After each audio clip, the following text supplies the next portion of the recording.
தனுஷோட ஆக்டிங்கில் ரொம்ப பிக்கஸ்ட்டாக தயாராகிருக்க மூவினா அவருடைய 50வது மூவி தான். தனுஷோடைய டைரக்ஷனில் இந்த மூவி தயாராகிருக்க. இந்த மூவியை ஜூன் மந்தில் ரிலீஸ் பண்ணுறது கன்ஃபார்ம் பண்ணிட்டாங்க. இப்போ நியூவாக ஒரு அப்டேட் இந்த மூவிலேருந்து போய்கிட்டு இருக்கா. இந்த மூவியோடைய ஆடியோ லான்ச் தான். இவருடைய 50வது மூவி அப்படின்றதுனால கண்டிப்பாக பிக்கஸ்டான ஒரு ஆடியோ லான்ச்சை எதிர்பார்க்கலாம். நேரு ஸ்டேடியமில் ஜூன் 1 அப்படின்னா 2க்கு இந்த மூவியில் இருக்க ஆடியோ லான்ச் நடக்கலான்ற போல் கன்ஃபார்ம் பண்ணிட்டாங்க.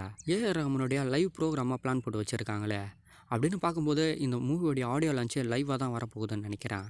அந்தளவுக்கு ரொம்ப பிக்கஸ்ட்டாக பிளான் போட்டு இந்த மூவியோடைய ஆடியோ லான்ச்சை கம்ப்ளீட் பண்ண போகிறாங்க. இந்த சம்மர் முடியறதுக்குள்ளே இந்த ஆடியோ லான்ச் எந்த மாதிரி ரிலீஸ் ஆக போகுது அப்படின்றத கண்டிப்பாக ராய் அண்ட் டீம் கன்ஃபார்ம் பண்ணுவாங்கன்னு நினைக்கிறேன். தளபதியோட ஆக்டிங்கில் கோட் மூவியோட ஷூட்டிங்லாம் ஒரு சில இடங்களில் போய்கிட்டு இருக்கா.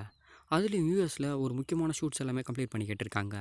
அதை தொடர்ந்து இந்த மூவியோட ப்ரொடக்ஷன் ஒர்க்கையும் ஆரம்பிச்சுட்டு தான் ப்ரொடக்ஷன் சைட்லேருந்து கன்ஃபார்ம் அப்டேட்டையும் கொடுத்துட்டாங்களே. செப்டம்பர் 5க்கு கண்டிப்பாக இந்த மூவியை தேட்டரில் பார்க்கலாம் அப்படின்ற போல் அப்டேட்டும் வந்துடுச்சு. தளபதியுடைய பர்த்டே ஸ்பெஷலாக மூவிலேருந்து டீசரை எதிர்பார்க்கலான்ற மாதிரி அப்டேட் கொடுத்துருக்காங்க.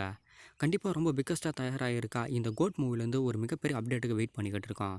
அது டீசருடைய அப்டேட்டாக இருக்கணும், ட்ரெய்லருடைய அப்டேட்டாக இருக்கணும். முதல் சிங்கிள் எதிர்பார்த்த மாதிரி ஓரளவுக்கு நல்ல ரெஸ்பான்ஸை ஏற்படுத்திடுச்சு. நெக்ஸ்ட்டு கொடுக்க போகிற ஒவ்வொரு அப்டேட்டுமே எந்த மாதிரியான ரெஸ்பான்ஸ் ஏற்படுத்த போதோ அதுதான் இந்த மூவியோடைய மார்க்கெட்டிங்காகவே இருக்க போதுன்னு நினைக்கிறேன். தளபதியுடைய ஆக்டிங்கில் அட்லியோடைய டைரக்ஷனில் ரிலீஸ் ஆகி ஒரு பெரிய ரெஸ்பான்ஸ் ஏற்படுத்தின மூவி தான் தெரியும் மூவி. இந்த மூவியை ஹிந்தியில் ரீமேக் பண்ணுறதா ஏற்கனவே ஒரு அப்டேட் போய்கிட்டு இருந்தது. அதில் கீர்த்தி சுரேஷ் அவர்கள் எந்த கேரக்டர் ஆக்டிங் பண்ண போகிறாங்க அப்படின்றது ஒரு சஸ்பென்ஸாகவே இருந்தது. கீர்த்தி சுரேஷ் அவர்கள் இந்த மூவியில் சமந்தாவுடைய கேரக்டர் ஆக்டிங் பண்ணுறது கன்ஃபார்ம் ஆகியிருக்க. ஹிந்தியில் ரொம்ப பிக்கஸ்ட்டாக இப்போ தெரியோடைய ரீமேக் போய்கிட்டு இருக்க. ஹிந்தியை பொறுத்தளவுக்கு கண்டிப்பாக ஹைலைட் ரொம்ப அதிகமாக இருக்கும். தெரி மூவியை தமிழ் இண்டஸ்ட்ரியில் ஒரு பயங்கரமான ஹைலைட்டான மூவி. அதில் கீர்த்தி சுரேஷ் அவர்கள் ஹீரோயினாக ப்ளே பண்ணியிருக்காங்க. கண்டிப்பாக ஹைலைட்டுக்கு பஞ்சம் இல்லாமல் இருக்கும்னு நினைக்கிறேன் இந்த மூவியும். இந்தியனுடைய 2வது பாகத்துக்கு நிறைய ப்ராப்ளம்ஸ் எல்லாமே ஏற்பட்டு கடைசியில் ரிலீஸ் வரைக்குமே வந்தது. ஜூன் மந்தில் ரிலீஸ் ஆகும், ஜூலை மந்தில் ரிலீஸ் ஆகும் அப்படின்ற போல் சொல்லிக்கிட்டு இருந்தாங்க. இப்போ ஜூலையிலையும் கடைசியாக ஒரு டேட்டா கன்ஃபார்ம் பண்ணி வச்சுருக்காங்களே.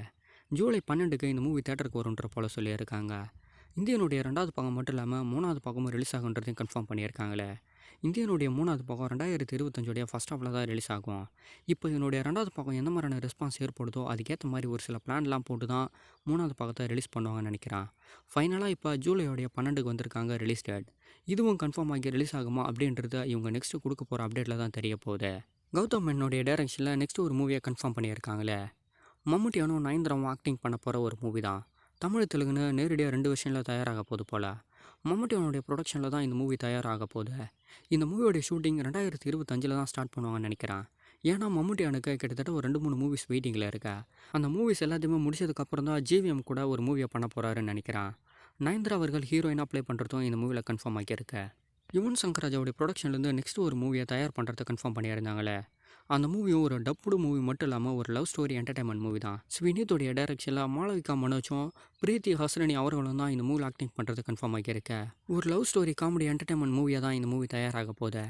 யுவன் சங்கர் ராஜாவுடைய ப்ரொடக்ஷன் மட்டும் இல்லாமல் அவருடைய மியூசிக்லேயும் தான் தயாராக போகுது. ஒரு டப்புடு மூவியாகவும் நெக்ஸ்ட்டு ரிலீஸ் ஆக போகுது. சுதா கங்கர் அவர்கள் இதுக்கு முன்னாடி ஒரு அப்டேட்டை கொடுத்துருந்தாங்களே. துரு விக்ரமுடைய ஒரு படத்தை தயாரிக்க போகிறதா சொல்லியிருந்தாங்க. ஆனால் அது துரு விக்ரமுடைய படம் இல்லை, விக்ரமுடைய படம் அப்படின்ற போல் கன்ஃபார்ம் அப்டேட் கொடுத்துருக்காங்க. விக்ரம் அவர்களுடைய தங்கலான் மூவி இப்போ வெயிட்டிங்கில் இருக்க. அதை தொடர்ந்து அவருடைய வீரதீர சூரன் மூவியோடைய ஷூட்டிங்கும் போய்கிட்டு இருக்க.